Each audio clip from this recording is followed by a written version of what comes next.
नमस्कार, मैं डॉक्टर अर्चना राय, assistant professor Hindi, Hemvati Nandan Bahuguna राजकीय स्नातकोत्तर महाविद्यालय, नैनी, प्रयागराज। आज के मेरे इस व्याख्यान का विषय है हिंदी विषय से नेट एग्ज़ाम की तैयारी और नेट परीक्षा के लिए हिंदी विषय का विस्तृत सिलेबस। इस व्याख्यान को सुनने के बाद आप यूजीसी द्वारा आयोजित नेट यानी नेशनल एलिजिबिलिटी टेस्ट अर्थात राष्ट्रीय पात्रता परीक्षा के लिए हिंदी विषय के विस्तृत सिलेबस को जान सकेंगे और इस सिलेबस की तैयारी कैसे और किन पुस्तकों से करें, इस बारे में आपको कुछ महत्वपूर्ण जानकारियाँ हासिल होंगी। तो आइए शुरू करते हैं। हिंदी विषय से नेट परीक्षा के लिए यूजीसी ने जो विस्तृत सिलेबस तैयार किया है उसे 10 भागों या 10 यूनिट्स में बांटा गया है और प्रत्येक यूनिट में हिंदी से संबंधित अलग अलग टॉपिक रखे गए हैं। तो आइए हम क्रमशः विस्तार से अलग अलग इन टॉपिक्स को समझते हैं। सबसे पहले नंबर पर है या सबसे पहली यूनिट है हिंदी भाषा और उसका विकास।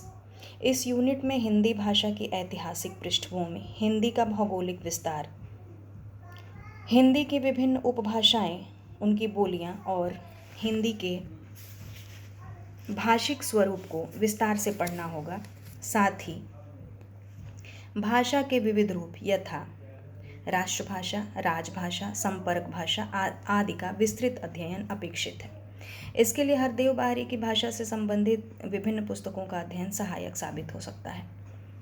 यूनिट 2 हिंदी साहित्य का इतिहास। यह इकाई अपने आप में अत्यंत व्यापक है और हिंदी साहित्य का इतिहास यदि आप ठीक से पढ़ लेते हैं तो आपके काफ़ी सारे पोर्शन अपने आप क्लियर हो जाते हैं और कवर हो जाते हैं। हिंदी साहित्य के इतिहास में यूजीसी नेट के सिलेबस में काफ़ी सारी चीज़ें समाहित हैं, इसलिए इस पोर्शन पर हमें विशेष ध्यान देने की आवश्यकता है और इसे बहुत अच्छे से पढ़ना है। हिंदी साहित्य के इतिहास को पढ़ने के लिए आचार्य रामचंद्र शुक्ल का हिंदी साहित्य का इतिहास तथा डॉक्टर नगेंद्र की हिंदी साहित्य का इतिहास अथवा इनमें से कोई एक पुस्तक यदि आप अच्छे से पढ़ लेते हैं और इसे आत्मसात कर लेते हैं तो आगे की कई सारी यूनिट्स का अध्ययन आपके लिए आसान हो जाएगा। हिंदी साहित्य के इतिहास के अंतर्गत साहित्य का इतिहास दर्शन, इतिहास लेखन की पद्धतियाँ, काल विभाजन और नामकरण की समस्या, प्रमुख काल, उनके उदय की पृष्ठभूमि व प्रमुख प्रवृत्तियाँ तथा विभिन्न युगों के प्रमुख कवि आते हैं। हिंदी साहित्य की गद्य विधाएं भी हिंदी साहित्य के इतिहास में ही समाहित हैं और यदि हिंदी साहित्य का इतिहास हम ढंग से पढ़ लेते हैं तो यह पोर्शन अपने आप तैयार हो जाएगा।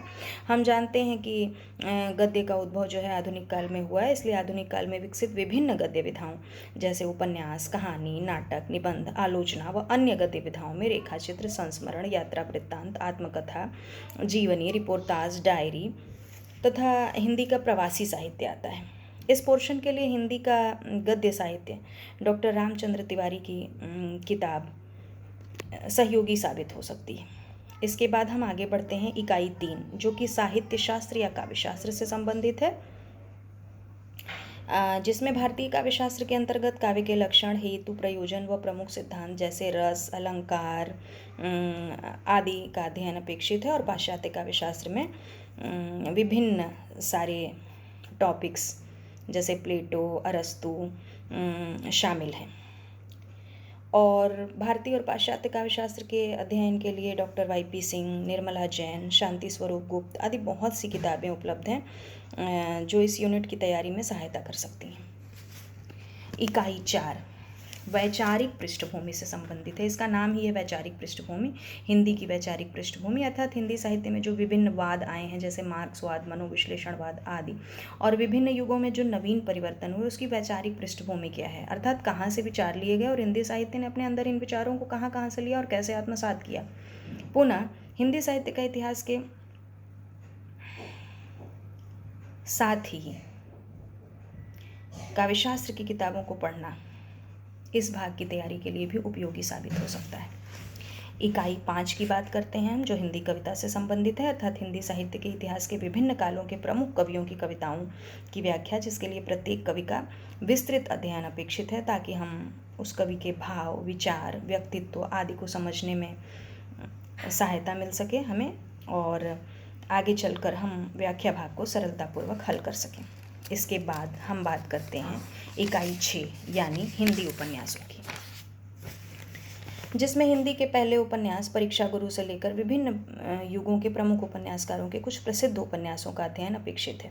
इसके लिए सर्वप्रथम हमें इन उपन्यासों को पूरा पढ़ना होगा। कई बार हम क्या करते हैं कि हम पूरा टेक्स्ट बुक पढ़ते ही नहीं हैं और क्वेश्चन आंसर सॉल्व करना शुरू कर देते हैं। यह एक बिल्कुल गलत बात है। जब तक हम टेक्स्ट बुक यानी मूल किताब नहीं पढ़ेंगे तब तक हमें उस उपन्यास, कहानी या किसी भी चीज़ के भाव, विचार या उस प्रसंग को समझने में सहायता नहीं मिलती और प्रश्न जो है जनरली गलत हो जाते हैं। तो हमें सबसे पहले उपन्यासों को पूरा पढ़ना होगा और उसके बाद इन पर आधारित प्रश्न सॉल्व करने होंगे। रामदर्श मिश्र का हिंदी उपन्यास एक अंतर यात्रा इस भाग की तैयारी के लिए एक अच्छी किताब साबित हो सकती है।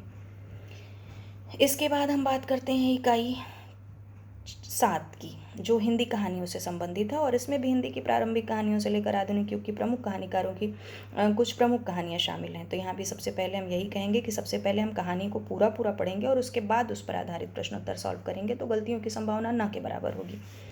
इकाई 8 में हम बात करेंगे हिंदी नाटकों की, जिसके लिए सबसे पहले हमें नाटक का स्वरूप, उसका विकास को समझना होगा।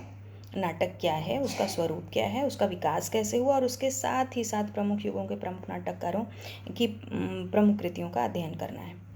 इकाई 9 में हिंदी निबंध और इकाई 10 में आत्मकथा, जीवनी व अन्य गद्य विधाओं से संबंधित चीज़ें आती हैं, जिसमें हिंदी के प्रमुख निबंध तथा हिंदी की प्रमुख आत्मकथाओं व जीवनियों का अध्ययन अपेक्षित है। तो यह तो है हिंदी विषय से नेट एग्ज़ाम का विस्तृत सिलेबस। और अब हम ये कहेंगे कि हमें इसकी तैयारी जो है पूरी स्ट्रेटजी से करनी है, पूरी रणनीति बनाकर करनी है। यह स्ट्रेटजी सबके लिए अलग अलग हो सकती है, ज़रूरी नहीं कि हर विद्यार्थी एक ही रणनीति बनाकर तैयारी करे, लेकिन तैयारी ऐसी होनी चाहिए, रणनीति ऐसी होनी चाहिए कि हम एग्ज़ाम में सफल साबित हो सकें। तो इसके लिए, इस एग्ज़ाम की तैयारी के लिए आपको बहुत बहुत शुभकामनाएं और मिलते हैं अगले व्याख्यान में। तब तक के लिए धन्यवाद।